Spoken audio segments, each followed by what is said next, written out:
Hi everyone. Kerala PSCയുടെ ഏറ്റവും പുതിയ നോട്ടിഫിക്കേഷനിൽ വരാനിരിക്കുന്ന ഒരു പ്രധാനപ്പെട്ട ഒരു പ്രസ്റ്റീജിയസ് തസ്തികയാണ് കേരള പോലീസിലേക്കുള്ള സയന്റിഫിക് ഓഫീസർ. കേരള പോലീസിന്റെ ഫോറൻസിക് സയൻസ് ലബോറട്ടറിയിലേക്കുള്ള സയന്റിഫിക് ഓഫീസർ തസ്തികയിലേക്കുള്ള നോട്ടിഫിക്കേഷൻസ് ഉടൻ തന്നെ പുറത്തു വരുമെന്ന് PSCയുടെ യോഗ തീരുമാനങ്ങളായിട്ട് പുറത്തു വന്നിട്ടുണ്ട്. അപ്പോൾ നമുക്ക് അറിയാം, ഫിസിക്സ്, കെമിസ്ട്രി, ഡോക്യുമെന്റേഷൻ, അതേപോലെ തന്നെ ബയോളജി, ഈ 4 വിഷയങ്ങളിലുള്ള സയന്റിഫിക് ഓഫീസർ പോസ്റ്റിലേക്കുള്ള ഒഴിവുകളാണ് വരുന്നത്. ഈ വിഷയങ്ങൾ ഫിസിക്സ്, കെമിസ്ട്രി, ബോട്ടണി, സുവോളജി ഇത്രയും സബ്ജക്റ്റുകളിൽ PG ഉള്ളവർക്ക്, പോസ്റ്റ് ഗ്രാജുവേഷൻ ഉള്ളവർക്ക് തീർച്ചയായിട്ടും വലിയൊരു ഓപ്പർച്യൂണിറ്റിയാണ്. വളരെ പ്രസ്റ്റീജിയസ് ആയിട്ടുള്ള മികച്ച സാലറി സ്കെയിലുള്ള ഒരു പോസ്റ്റാണ് ഈ സയന്റിഫിക് ഓഫീസർ എന്നുള്ളത്. അപ്പോൾ ഇതുമായി ബന്ധപ്പെട്ട് നമ്മൾ ഈ പറഞ്ഞ 4 തസ്തികകളിലേക്ക്, അതായത് scientific officer physics, scientific officer chemistry, scientific officer biology, scientific officer documents, ഈ 4 തസ്തികയുടെയും വിശദാംശങ്ങൾ നമുക്ക് ഈ ഒരു വീഡിയോയിൽ ചർച്ച ചെയ്യാം. എങ്ങനെ നമ്മൾ പഠിക്കണം, എന്തായിരിക്കും ഇതിന്റെ ഒരു സിലബസ് വരിക, എന്താണ് ക്വാളിഫിക്കേഷൻ തുടങ്ങിയ കാര്യങ്ങളൊക്കെയാണ് നമ്മൾ ഈ ഒരു വീഡിയോയിൽ ഡിസ്കസ് ചെയ്യുന്നത്. ഈ 4 വിഷയങ്ങളിലെ നമ്മൾ ഒരുമിച്ചാണ് ചർച്ച ചെയ്യുന്നത്. അപ്പോൾ അതിനു മുന്നേ പറഞ്ഞുകൊള്ളട്ടെ, വീഡിയോയുടെ വിശദാംശങ്ങളിലേക്ക് കടക്കുന്നതിന് മുന്നേ പറഞ്ഞുകൊള്ളട്ടെ, I+ ഈ 4 കോച്ചിങ്ങുകളിൽ 4 തസ്തികകളിലേക്കും ഫിസിക്സ്, കെമിസ്ട്രി, ബയോളജി, ഡോക്യുമെന്റ്സ് ഈ 4 പരീക്ഷകൾക്കായിട്ടും ഇന്റൻസീവ് ആയിട്ടുള്ള കോച്ചിങ് ഒരുക്കുന്നുണ്ട്. ഉടൻ തന്നെ നമ്മുടെ ബാച്ച് സ്റ്റാർട്ട് ചെയ്യുന്നതാണ്. I+ന്റെ കോഴ്സിൽ എൻറോൾ ചെയ്യാനായിട്ട് നമ്മുടെ ഈ വീഡിയോയുടെ ഡിസ്ക്രിപ്ഷനിലുള്ള കോൺടാക്ട് നമ്പറുകളിലൊക്കെ നിങ്ങൾക്ക് കോൺടാക്ട് ചെയ്യാം. അപ്പോൾ നമുക്ക് വിശദാംശങ്ങളിലേക്ക് പോകാം. നമുക്കറിയാം 4 പോസ്റ്റുകളിലേക്കാണ് വിളിക്കുന്നത് എന്നാണ് PSC അറിയിച്ചിരിക്കുന്നത്. Physics, chemistry, biology, documents. കഴിഞ്ഞ തവണ, അതായത് ഇതിന് മുന്നേ ഇങ്ങനെ ഒരു നോട്ടിഫിക്കേഷൻ വന്നത് സയന്റിഫിക് ഓഫീസർ എന്ന് പറഞ്ഞ് കേരള പോലീസ് ഫോറൻസിക് ലബോറട്ടറിയിലേക്ക് സയന്റിഫിക് ഓഫീസർ എന്ന തസ്തികയിലേക്ക് നോട്ടിഫിക്കേഷൻ വന്നത് 2020-ലാണ്. അപ്പോൾ 2020 വിളിച്ചത് ഫിസിക്സ്, കെമിസ്ട്രി, ബയോളജി ഇത് 3ഉം ഒരുമിച്ചാണ് വിളിച്ചത്.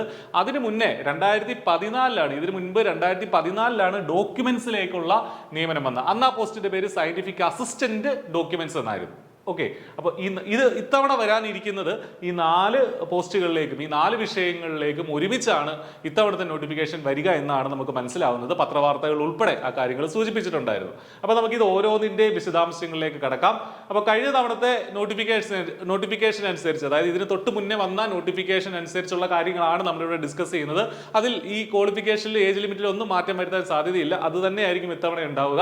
അപ്പോൾ ബേസിക് ക്വാളിഫിക്കേഷൻ എന്താണെന്ന് വെച്ചാൽ പോസ്റ്റ് ഗ്രാജുവേഷൻ കൺസേൺഡ് സബ്ജക്ട്. അപ്പോൾ നമ്മൾ ഏത് പോസ്റ്റിലേക്കാണോ അപേക്ഷിക്കുന്നത് ആ പോസ്റ്റിന്റെ, അതാണ് കൺസേൺഡ് സബ്ജക്ട് എന്ന് ഉദ്ദേശിക്കുന്നത്, ആ പോസ്റ്റിൽ നമുക്ക് PG ഉണ്ടാവണം വിത്ത് 50% മാർക്ക്, 50% മാർക്കെങ്കിലും നിങ്ങൾക്ക് PGക്ക് ഉണ്ടായിരിക്കണം from A recognised university. Okay, അപ്പോൾ കൺസേൺഡ് സബ്ജക്ട് ഉദ്ദേശിച്ചത് ഫിസിക്സ്, സയന്റിഫിക് ഓഫീസർ ഫിസിക്സ് എന്ന പോസ്റ്റിലേക്ക് അപേക്ഷിക്കുന്ന ആള് ഫിസിക്സ് എന്ന സബ്ജക്റ്റിൽ എന്തുണ്ടാവണം, അവർക്ക് PG ഉണ്ടാവണം. സയന്റിഫിക് ഓഫീസർ കെമിസ്ട്രി എന്ന തസ്തികയിലേക്ക് അപേക്ഷിക്കുന്ന ആൾക്ക് കെമിസ്ട്രിയിൽ എന്തുണ്ടാവണം, PG ഉണ്ടാവണം.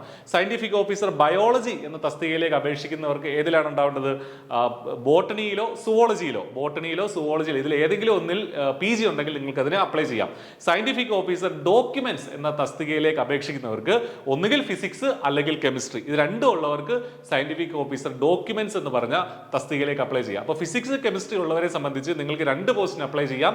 സയന്റിഫിക് ഓഫീസർ ഫിസിക്സ് അല്ലെങ്കിൽ കെമിസ്ട്രി അതിന് അപ്ലൈ ചെയ്യാം, അല്ലെങ്കിൽ സയന്റിഫിക് ഓഫീസർ ഡോക്യുമെന്റ്സ് അതിന് നിങ്ങൾക്ക് അപ്ലൈ ചെയ്യാനായിട്ട് സാധിക്കും. അപ്പോൾ ഏജ് ലിമിറ്റ് 20 വയസ്സ് മുതൽ 36 വയസ്സ് വരെയുള്ളവർക്കാണ് കഴിഞ്ഞ തവണത്തെ നോട്ടിഫിക്കേഷനിൽ പറഞ്ഞിരുന്നത്. ഇത്തവണ അത് തന്നെയായിരിക്കും. കഴിഞ്ഞ തവണത്തെ എക്സാം നടന്നത് 2021-ലാണ്. ഞാൻ നേരത്തെ പറഞ്ഞില്ലേ, അതായത് ഫിസിക്സ്,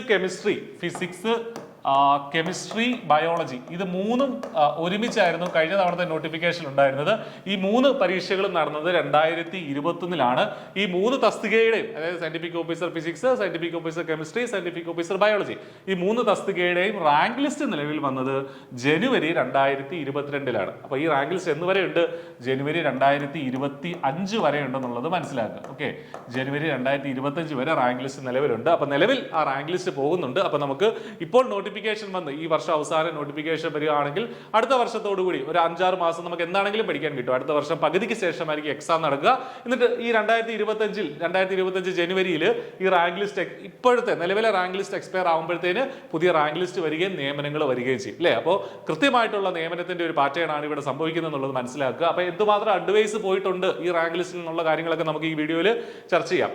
അപ്പോൾ ഡോക്യുമെന്റ്സിന്റെ കേസിൽ, അതായത് സയന്റിഫിക് ഓഫീസർ ഡോക്യുമെന്റ്സ് എന്ന് പറഞ്ഞ തസ്തികയുടെ കേസിൽ ബേസിൽ റാങ്ക് ലിസ്റ്റ് 2018 ജനുവരിയിലാണ് വന്നത്. അത് 2020 ആ റാങ്ക് ലിസ്റ്റ് ക്യാൻസൽ ആയിപ്പോയി കേട്ടോ. അപ്പോൾ സയന്റിഫിക് ഓഫീസർ ഡോക്യുമെന്റ്സ് എന്ന് പറഞ്ഞ തസ്തികയിൽ ഇപ്പോൾ റാങ്ക് ലിസ്റ്റ് ഇല്ല. അതേസമയം ഈ 3 തസ്തികയിലേക്ക് ഫിസിക്സ്, കെമിസ്ട്രി, ബയോളജി ഈ 3 തസ്തികകളിലേക്ക് നിലവിൽ റാങ്ക് ലിസ്റ്റ് ഉണ്ട്. അതിൽ നിന്ന് നിയമനങ്ങൾ നടന്നുകൊണ്ടേ ഇരിക്കുകയാണ്. ഓക്കെ, അപ്പൊ നിങ്ങൾക്ക് ആ കാര്യം ക്ലിയർ ആയി കാണുമെന്ന് കരുതുകയാണ്. ഇനി അഡ്വൈസ്, ഇതുവരെ പോയ അഡ്വൈസ് സയന്റിഫിക് ഓഫീസർ ഫിസിക്സ് എന്ന് പറഞ്ഞ തസ്തികയിലേക്ക് പോയ അഡ്വൈസ് 22 പേർക്ക് നിയമനം കൊടുത്തിട്ടുണ്ട്. ഇനി ഒരു വർഷത്തിലേറെ റാങ്ക് ലിസ്റ്റിന് കാലാവധിയുണ്ട്. അപ്പോൾ നമുക്കറിയാം ഇതിൽ കൂടുതൽ നിയമനങ്ങൾ ഇനി അതിൽ നിന്ന് നടക്കും. സയന്റിഫിക് ഓഫീസർ കെമിസ്ട്രി എന്ന തസ്തികയിലേക്ക് ഇതുവരെ 27 നിയമനങ്ങൾ നടന്നിട്ടുണ്ട്. സയന്റിഫിക് ഓഫീസർ ബയോളജി എന്ന തസ്തികയിലേക്ക് 25 നിയമനങ്ങൾ നടന്നിട്ടുണ്ട്. സയന്റിഫിക് ഓഫീസർ ഡോക്യുമെന്റ്സിന്റെ റാങ്ക് ലിസ്റ്റ് കാലാവധി അവസാനിച്ചതാണ്. കഴിഞ്ഞ തവണത്തെ റാങ്ക് ലിസ്റ്റിൽ നിന്ന് 20 പേർക്ക് 2018 മുതൽ 2021 വരെ നിലനിന്ന റാങ്ക് ലിസ്റ്റിൽ നിന്ന് 20 പേർക്ക് നിയമനങ്ങൾ കൊടുത്തിട്ടുണ്ട്. അപ്പൊ ഇതാണ് നിലവിലെ അഡ്വൈസ് നില, അല്ലെങ്കിൽ എത്ര നിയമനങ്ങൾ നടന്നു എന്നുള്ളതാണ് ഇവിടെ നമ്മൾ കാണുന്നത്. ഇതിന്റെ മറ്റൊരു പ്രത്യേകത ഇന്റർവ്യൂ ഇല്ലാത്ത പോസ്റ്റാണ്. കഴിഞ്ഞ അവിടുത്തെ നോട്ടിഫിക്കേഷൻ വരെ അല്ലെങ്കിൽ ഇപ്പോൾ നിലവിലുള്ള റാങ്ക് ലിസ്റ്റിലുള്ള കാര്യങ്ങൾ വരെ പറയുകയാണെങ്കിൽ ഇന്റർവ്യൂ ഇല്ല. ഡയറക്റ്റ് എക്സാമിന് എത്ര മാർക്കുണ്ടോ ആ മാർക്ക് വെച്ച് നമ്മൾ ഡയറക്റ്റ് സർവീസിലേക്ക് കയറുകയാണ്. പിന്നീട് ഒരു ഇന്റർവ്യൂ ഒന്നുമില്ല. പിന്നെ മറ്റൊരു സംഗതി ഉള്ളത്, കഴിഞ്ഞ തവണത്തെ നോട്ടിഫിക്കേഷനിൽ അല്ലെങ്കിൽ നിലവിലത്തെ റാങ്ക് ലിസ്റ്റിലേക്ക് നോട്ടിഫിക്കേഷൻ ഉള്ളത് പ്രിഫറൻഷ്യൽ ക്വാളിഫിക്കേഷൻ കൊടുത്തിരുന്നു. അതായത് നിങ്ങൾക്ക് എംഫിൽ ഉണ്ടെങ്കിൽ അല്ലെങ്കിൽ നിങ്ങൾക്ക് റിസർച്ച് ലാബിൽ വർക്ക് ചെയ്ത എക്സ്പീരിയൻസ് ഉണ്ടെങ്കിൽ, ലാബ് എക്സ്പീരിയൻസ് ഒക്കെ ഉണ്ടെങ്കിൽ നിങ്ങൾക്ക് അഡീഷണൽ മാർക്ക് കിട്ടും എന്നുള്ളതേ ഉള്ളായിരുന്നു. എംഫിൽ എന്നുള്ള ഒരു ഡിഗ്രി ഇപ്പോൾ അംഗീകൃതമല്ലാത്തതിനാൽ അതിനിയുള്ള നോട്ടിഫിക്കേഷനിൽ അത് വരുമോ എന്നുള്ള കാര്യത്തിൽ ഉറപ്പില്ല. എങ്കിലും മറ്റെന്തെങ്കിലും പ്രിഫറൻഷ്യൽ ക്വാളിഫിക്കേഷൻ, അതായത് ഏതെങ്കിലും ലാബ് എക്സ്പീരിയൻസ് ഒക്കെ ഉള്ളവർക്ക് ഒരു പക്ഷേ പ്രിഫറൻസ് കൊടുത്തേക്കാം. അത് പ്രിഫറൻസ് എന്ന് പറയുന്നത് ഏറ്റവും അവസാനം റാങ്ക് ലിസ്റ്റ് ഒക്കെ വന്ന ശേഷമാണ് നിങ്ങൾക്ക് കിട്ടുന്ന, അല്ലെങ്കിൽ റാങ്ക് ലിസ്റ്റിൽ വരുത്താൻ വേണ്ടി മാർക്കൊക്കെ കിട്ടി കഴിഞ്ഞിട്ട് വീണ്ടും ഏറ്റവും അവസാനമാണ് ഈ പ്രിഫറൻഷ്യൽ ക്വാളിഫിക്കേഷൻ ആഡ് ചെയ്യുന്നത് ഓർക്കുക. അപ്പോൾ നിങ്ങൾ അത് നോക്കണ്ട.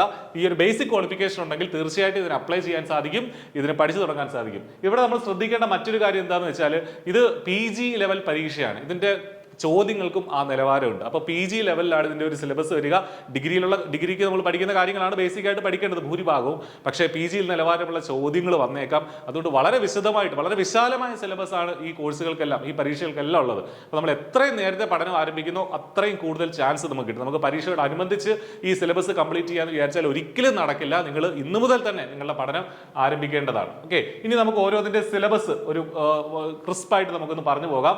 ഈ ഓരോ വിഷയങ്ങളുടെയും, ഫിസിക്സിന്റെയും കെമിസ്ട്രിയുടെയും ഡോക്യുമെന്റ്സിന്റെയും അതേപോലെ ബയോളജിയുടെയും ഒക്കെ സിലബസിന്റെ ഡീറ്റെയിൽഡ് ആയിട്ടുള്ള അനാലിസിസ് നമ്മുടെ ചാനലിൽ ഇനി വരും ദിവസങ്ങളിലൊക്കെ വരും. നിങ്ങൾ ചാനൽ സബ്സ്ക്രൈബ് ചെയ്തിട്ടില്ലെങ്കിൽ സബ്സ്ക്രൈബ് ചെയ്യുക. കൂടുതൽ വിശദാംശങ്ങൾ, എങ്ങനെ വേണം പഠിക്കേണ്ടത് തുടങ്ങിയ ഡീറ്റെയിൽസ് ഒക്കെ സബ്ജക്ട് എക്സ്പേർട്സ് വളരെ കൃത്യമായിട്ട് നിങ്ങളെ അറിയിക്കുന്നതാണ്. ഓക്കെ, അപ്പൊ നമുക്കിപ്പോൾ അതിന്റെ ചുരുക്കത്തിൽ എന്താണ് സിലബസിൽ ഉള്ളതെന്നൊന്ന് പഠിക്കാം. ഫിസിക്സ്, സയന്റിഫിക് ഓഫീസർ ഫിസിക്സ് എന്ന തസ്തികയിലേക്ക് 10 മൊഡ്യൂളുള്ള സിലബസ് ആണുള്ളത്. ആ 10 ഈ ഓരോ മൊഡ്യൂളും വളരെ വിശദമായിട്ട് സിലബസിൽ ഉണ്ട് കേട്ടോ. ഞാനിപ്പോൾ ജസ്റ്റ് അതിന്റെ ഹെഡിങ്സ് മാത്രമേ പറയുന്നുള്ളൂ. 10 മൊഡ്യൂളാണ് ഫിസിക്സ് എന്നുള്ള പരീക്ഷയ്ക്കുള്ളത്. ക്ലാസിക്കൽ മെക്കാനിക്സ് ഉണ്ട്, mathematical methods and group theory, electronics, quantum mechanics, statistical mechanics, nuclear and particle physics, solid state physics, atomic and molecular spectroscopy, micro processor, ലേസേഴ്സ് and fibre optics. അപ്പൊ ഇങ്ങനെ 10 മൊഡ്യൂളുകൾ, 100 മാർക്കിന്റെ പരീക്ഷ, ഓരോ മൊഡ്യൂളിലും 10 മാർക്ക്. അപ്പൊ ഇത് ശ്രദ്ധിച്ചാൽ നമുക്കറിയാം HSST ഫിസിക്സിനൊക്കെ പഠിക്കുന്ന ഏതാണ്ട് സമാനമായ സിലബസ് ആണിത്. പക്ഷേ കുറച്ചും കൂടെ വ്യത്യസ്തമായ ചോദ്യങ്ങളായിരിക്കും. മുൻവർഷ ചോദ്യ പേപ്പറുകളുടെ ഡിസ്കഷനൊക്കെ നമുക്ക് വരും ദിവസങ്ങളിൽ നടത്താം. അന്നേരം നിങ്ങൾക്ക് പിടികിട്ടും എന്താണ് ഇതിൽ നിന്നൊക്കെ ചോദിക്കുക എന്നുള്ളത്. അപ്പൊ നിങ്ങൾ ചെയ്യേണ്ടത്, ഇതിൽ നിങ്ങൾക്ക് ഏറ്റവും ബുദ്ധിമുട്ടാകുന്ന ഒരു ടോപ്പിക്ക് സെലക്ട് ചെയ്ത് ആദ്യമേ അത് പഠിച്ച് തീർക്കുക. അതിനുശേഷം എളുപ്പമുള്ള ചോദ്യങ്ങളിലേക്ക് എളുപ്പമുള്ള മൊഡ്യൂളുകളിലേക്ക് പോവുക. എന്നിട്ട് പരമാവധി ചോദ്യങ്ങൾ ഈ ഭാഗത്ത് നിന്ന് അറ്റൻഡ് ചെയ്യുക. ഓക്കെ, ഇനി ഇത് ഫിസിക്സിന്റെ സിലബസ്. ഇനി കെമിസ്ട്രിയുടെ സിലബസ് നമുക്ക് നോക്കാം. സയന്റിഫിക് ഓഫീസർ കെമിസ്ട്രി, അതും വളരെ ഡീറ്റെയിൽഡ് ആയിട്ടുള്ള സിലബസ് ആണ്. ടോപ്പിക്ക് നോക്കുകയാണെങ്കിൽ ഇനോർഗാനിക് കെമിസ്ട്രിയുടെ 3 മൊഡ്യൂളുകളുണ്ട്, ഓർഗാനിക് കെമിസ്ട്രിയുടെ 3 മൊഡ്യൂളുകളുണ്ട്, ഫിസിക്കൽ കെമിസ്ട്രിയുടെ 3 മൊഡ്യൂളുകളുണ്ട്, അവസാനമായിട്ട് അനലിറ്റിക്കൽ എൻവയോൺമെന്റൽ material and supra molecular chemistry, അങ്ങനെ ഒരു മൊഡ്യൂളും ഉണ്ട്. അപ്പോൾ ഈ ഓർഗാനിക്, ഇനോർഗാനിക്, ഫിസിക്കലും ഒക്കെ 3 മൊഡ്യൂളുകളായിട്ട് വളരെ വാസ്റ്റ് ആയിട്ട് ഡീറ്റെയിൽഡ് ആയിട്ട് തിരിച്ചിട്ടുണ്ട് കെമിസ്ട്രിയുടെ സിലബസിൽ. അപ്പോൾ ഇതാണ് കെമിസ്ട്രിയുടെ സിലബസ് എന്ന് മനസ്സിലാക്കുക. അതിനുശേഷം ബയോളജിയുടെ സിലബസ് വളരെ വിശാലമായിട്ടുള്ള 20 പേജോളം വരുന്ന ബയോളജിയുടെ സിലബസ് ഉണ്ട്. ബയോളജിയുടെ സിലബസിൽ നമുക്ക് സുവോളജിയും പഠിക്കണം, ബോട്ടണിയും പഠിക്കണം. അപ്പോൾ സുവോളജിയിലുള്ള മൊഡ്യൂളുകൾ ഏതൊക്കെയാണെന്ന് നോക്കിയാൽ ഇതാണ് 10 മൊഡ്യൂൾ സുവോളജിയിൽ കൊടുത്തിട്ടുണ്ട്. ഞാൻ ഈ കാണിച്ചിരിക്കുന്നതാണ് systematics, animal diversity, research methodology and biostatistics, biophysics and instrumentation, biochemistry, physiology and immunology, cell biology, molecular biology, developmental biology, genetics, ecology, microbiology, biotechnology, economic zoology and recent developments in zoology. അപ്പോൾ ഇങ്ങനെ 10 മൊഡ്യൂളായിട്ട് ഇത് വളരെ വിശാലമായ syllabus ആണ് കേട്ടോ. ബയോളജിക്ക് വളരെ വിശാലമായ syllabus ആണ്, ഒത്തിരി കാര്യങ്ങൾ പഠിക്കാനുണ്ട്. അപ്പോൾ സുവോളജിയിൽ നിന്നും പഠിക്കാനുണ്ട്, ബോട്ടണിയിൽ നിന്നും പഠിക്കാനുണ്ട്. ബോട്ടണിയിലെ 7 മൊഡ്യൂൾ. അപ്പോൾ ബയോളജിയുടെ സിലബസ്, സയന്റിഫിക് ഓഫീസർ ബയോളജി എന്ന പരീക്ഷയുടെ സിലബസ് എന്ന് വെച്ചാൽ സുവോളജിയുടെ ഒരു 10 മൊഡ്യൂളും ബോട്ടണിയുടെ 7 മൊഡ്യൂളും നമുക്ക് പഠിക്കാനുണ്ട്. ബോട്ടണിയിൽ നിന്ന് phycology, mycology, plant pathology, angiosperm, anatomy, taxonomy, cell and molecular biology, genetics, plant physiology, biochemistry, then biotechnology, bioinformatics, recent developments in botany. അപ്പോൾ ഇത്രയും കാര്യങ്ങളാണ് ബോട്ടണിയിൽ നിന്ന് പഠിക്കാനുള്ളത്. അപ്പോൾ നമ്മൾ ഇതുവരെ നിങ്ങൾക്ക് പരിശോധിച്ചതിൽ നിന്ന് മനസ്സിലായത് എല്ലാ പരീക്ഷകൾക്കും സയന്റിഫിക് ഓഫീസർ തസ്തികയിലെ എല്ലാ പരീക്ഷകൾക്കും എന്താണ് വളരെ വിശാലമായ സിലബസ് ആണ്. ഡോക്യുമെന്റ്സ്, സയന്റിഫിക് ഓഫീസർ ഡോക്യുമെന്റ്സിന്റെ സിലബസ് എന്ന് പറയുന്നത് കെമിസ്ട്രി 50 മാർക്കിനും ഫിസിക്സ് 50 മാർക്കിനും നമുക്ക് പഠിക്കേണ്ടി വരും കേട്ടോ. അതിന്റെ ഒരു നിലവിലെ ഒരു വിശാല ആയിട്ടുള്ള ഒരു സിലബസ് നമുക്ക് നമ്മുടെ തൊട്ട് മുന്നേ നടന്ന പരീക്ഷകൾക്കായിട്ടില്ല. പക്ഷേ ഫിസിക്സിന്റെയും കെമിസ്ട്രിയുടെയും ഡീറ്റെയിൽഡ് ആയിട്ടുള്ള വിശദമായ 50 വീതം മാർക്ക് വരുന്ന 2 സിലബസ് ആയിരിക്കും ഡോക്യുമെന്റ്സ് എന്ന പരീക്ഷയ്ക്കായിട്ട് ഉണ്ടാവുക.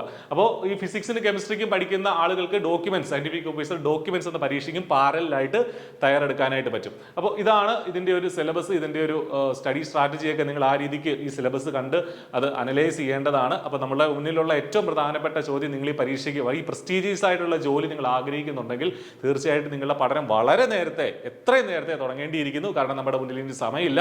നോട്ടിഫിക്കേഷൻ വന്ന ഒരു 6-7 മാസത്തിനുള്ളിൽ പരീക്ഷ നടക്കും. അപ്പോൾ നിങ്ങൾക്ക് ഒരു കോച്ചിങ്ങിന്റെ സഹായം ആവശ്യമുണ്ടെങ്കിൽ I+ നിങ്ങളോടൊപ്പം ഉണ്ട്. വളരെ ചെറിയൊരു ഫീസിൽ I+ന്റെ കോഴ്സിൽ ഇനി തുടങ്ങാനിരിക്കുന്ന ബാച്ചിൽ നിങ്ങൾക്ക് എൻറോൾ ചെയ്യാൻ സാധിക്കും. അപ്പോൾ നിങ്ങളുടെ പഠനം ആരംഭിക്കുക. ഈ മികച്ച സർക്കാർ ജോലിയിലേക്കുള്ള നിങ്ങളുടെ യാത്ര ഇന്നു മുതൽ തുടങ്ങുക. Okay, thank you.